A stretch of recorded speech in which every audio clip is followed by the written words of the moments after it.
یہ حکومت سراسر فیل ہو چکی ہے. منی لانڈررز ہیں، خود چور ہیں کہ عوام کا بیڑا غرق کرو. دیکھیں آپ نے مہنگائی کا طوفان کرے کہ 5ویں سال میں وہ کوئی ریفارمسٹ بن جائے گی، وہ کوئی معیشت کو بہتر کرے گی. مطلب یہ حکومت سراسر فیل ہو چکی ہے. ووٹ تو ان کے پاس ویسے ہی نہیں تھا، یہ فیل ہو چکی ہے. اب ہم نے ان کا فیلئر ایکسپوز کرنا ہے. آج ہم آپ کو ریلیز کر رہے ہیں جو ہمارے تھنک ٹینک نے بنایا ہے، جو بجٹ پہ وہ پروپوزلز ہیں کہ اگر اس حکومت میں کوئی اوقات ہوتی، کوئی کریڈیبلٹی ہوتی کہ اس میں 100% نہیں 50% اس بجٹ کا حصہ ہوتے. بجٹ پریزنٹ آج انہوں نے کرنا تھا، بجٹ پروپوزل آج ہم آپ کو دے رہے ہیں. یہ ہے نااہل حکومت میں فرق، اور کوئی کام کرتا ہے تو ان میں فرق. تو ترتیب کیا ہوگی؟ ترتیب یہ ہوگی کہ میں آپ کو تھوڑا سا اوپن کر کے جو ہے وہ 4 سیکشن میں ہم نے یہ بتایا. اس کا PDF آپ سب کے پاس اویلیبل ہو جائے گا، کچھ کاپیز یہاں پہ بھی رکھی ہیں. ایک ہے جو ہے ریونیو ٹیکس، کہ ٹیکس میں کیا اصلاحات ہونے چاہیے کہ آپ جو ہے وہ ٹیکس کے نظام پہ صرف جو ٹیکس دے رہے ہیں، ٹیکس پہ ٹیکس، ٹیکس پہ ٹیکس، ٹیکس پہ ٹیکس، عوام کا بیڑا غرق ایسے نہیں کر سکتے. دوسرا ہے اخراجات کم کرنا، اور ہم آپ کو بتائیں گے کہ اخراجات کیسے کم ہو سکتے ہیں.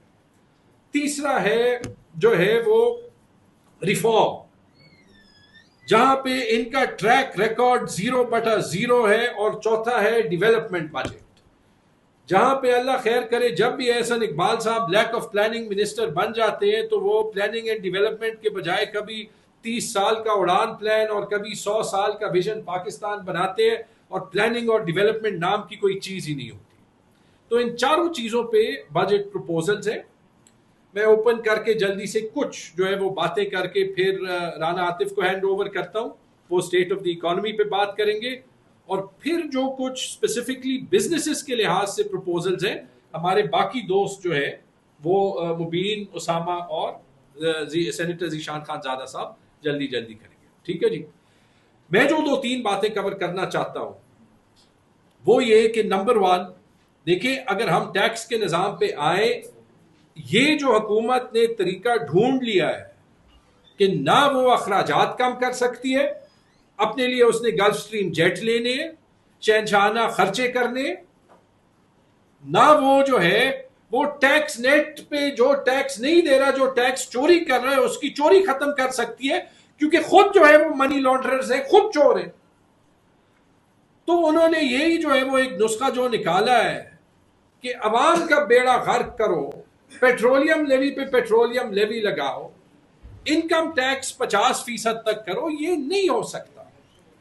ہماری پہلی تجویز یہی ہے، مثال کے طور پہ ہر ایک چیز میں کہہ نہیں سکتا، لیکن یہ کہ 6 لاکھ روپے پہ ٹیکس لینا، 6 لاکھ روپے پہ منیمم ٹیکس لینا 4 سال پہلے اور آج میں یہ نہیں بنتا، کیونکہ 4 سال پہلے کے 6 لاکھ روپے آج کے 12 لاکھ روپے کے برابر ہے.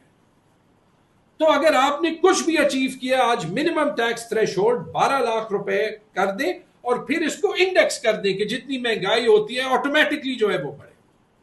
پہلی بات.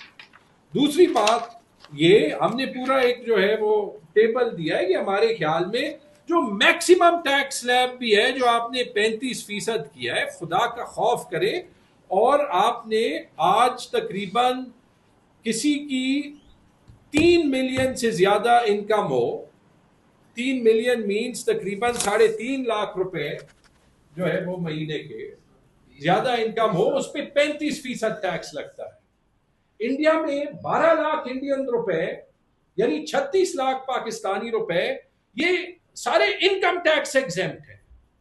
تو ہم کہہ رہے ہیں خدا کا خوف کریں، یہ میکسیمم ٹیکس ریٹ جو ہے وہ 35% سے 30% پہ کم کرے، اور یہ 30 لاکھ روپے پہ نہیں، یہ جو ہے وہ 12 ملین یعنی 1.2 کروڑ روپے پہ جو 10 لاکھ روپے کماتا ہے اس کو 30% ٹیکس دینا چاہیے. یعنی کچھ لوگوں کی آمدن کو بھی دیکھیں. آپ نے مہنگائی کا طوفان لیا ہے. اس ٹائپ کے پروپوزلز ہیں. باقی جو اس میں پروپوزل